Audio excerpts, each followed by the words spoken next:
I think Mountain Designs showed Australian climbers that it was something that we could do ourselves. It was a bit of a subculture. It's more mainstream now, but back then it was definitely a subculture. I think Rick put climbing to the fore, and that's what was different about Mountain Designs. It saw climbing was what drove it. And I remember him telling me he started the business because he said I was a fanatical climber. That's why I started Mountain Designs. Because Rick was Mountain Designs. Mountain Designs was Rick.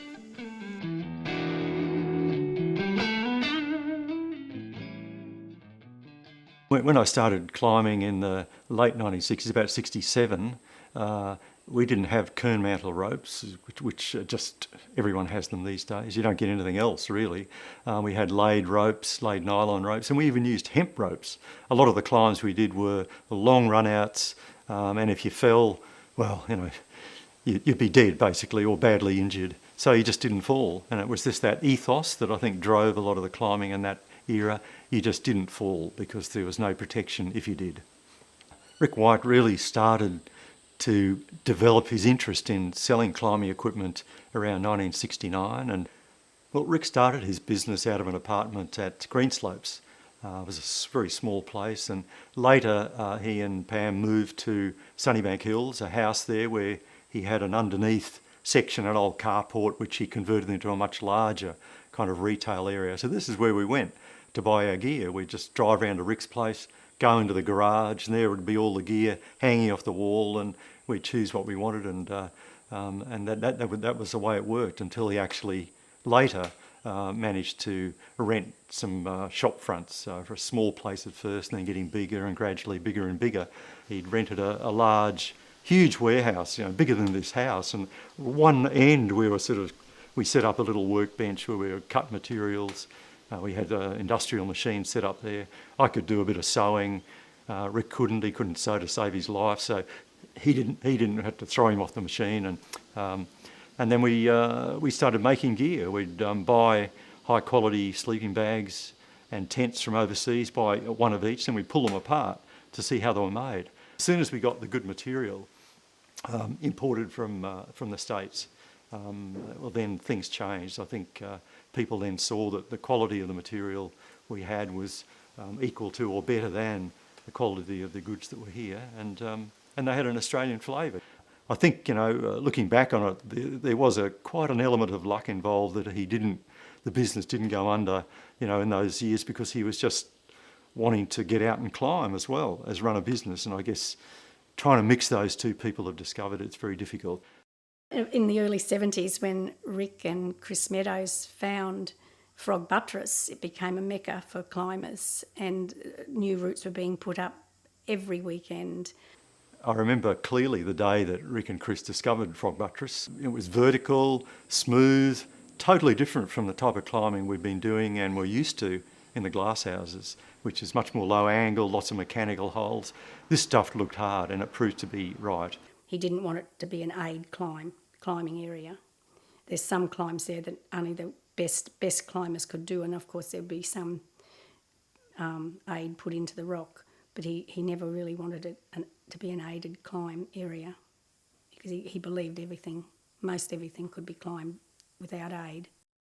In 1975, when Rick and a friend went to Patagonia, the mountains there left a lasting impression on him, so much so that the logo of Mountain Designs is based on the skyline of Patagonia.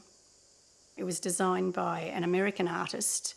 When I saw it, I thought, that's perfect. It really just sums up the era that Mountain Designs emerged from.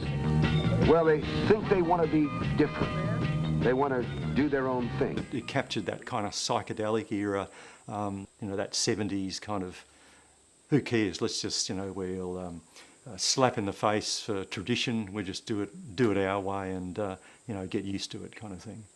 Patagonia to the day he died was the mountain that got away. He never successfully climbed what he wanted to climb down there. Was the reason why the Patagonia skyline is on Mountain Designs logo. because it was the one that got away from him. In terms of sponsorship, Rick it was all about getting Australian climbers to the top of places, making people know how good we really are. So when sponsorship came along and he could afford it, he was very happy to give money to people. And there were so many things that he sponsored through Mountain Designs. To make it to the top, it's going to take everything that we've got.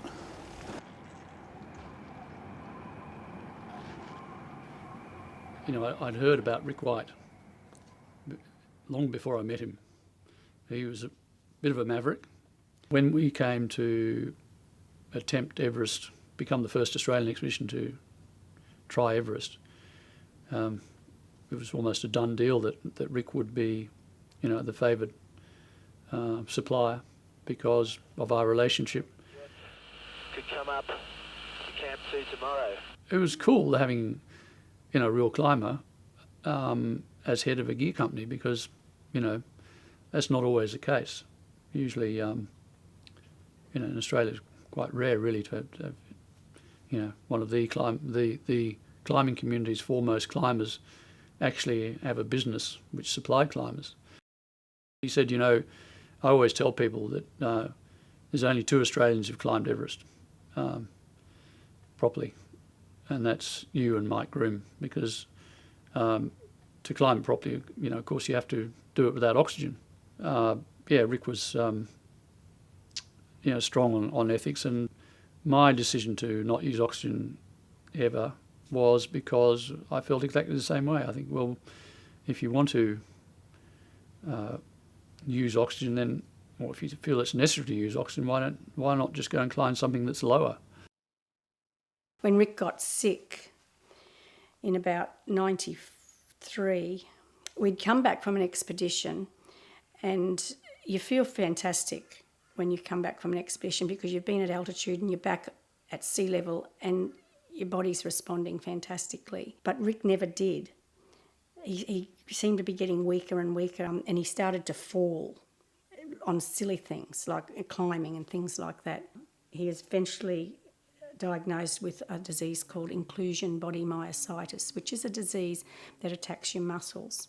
Fancy being a mountaineer and having your muscles taken away from you slowly. Once the disease got to a point where he really could not do much outdoor climbing, we turned to the gym and eventually started mentoring firstly me and then young kids. I first met Rick when I was 12. I've been climbing since I was 7 and competing around the world. Rick saw this 12-year-old blonde girl climbing with, you know, 25-year-old guys. And he sort of looked at us and went, oh, they could really benefit from some coaching. And that was his way into the climbing world again, and that was my way into really improving and competing at a much higher level. So it was a huge commitment that he had on my training, and really, like, it was for me, but it was also for him because it got him back into climbing.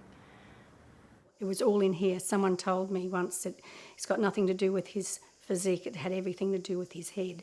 And when I saw him in the last weeks before he died, I realised that it was all in his head. He was just an incredibly strong person. It's empowering to know that you've done something that most people can't do. Not because they're not strong, not because they haven't got the money, but because in here it's telling you you can do it. That was an incredibly strong message I got from him. And the most was when he passed away, that he actually lived and died that message. Yeah, he was an inspirational climber for sure. He was very opinionated, and you know, he wasn't afraid of voicing his opinion, even if it was different to everyone else's. And he got respect for that.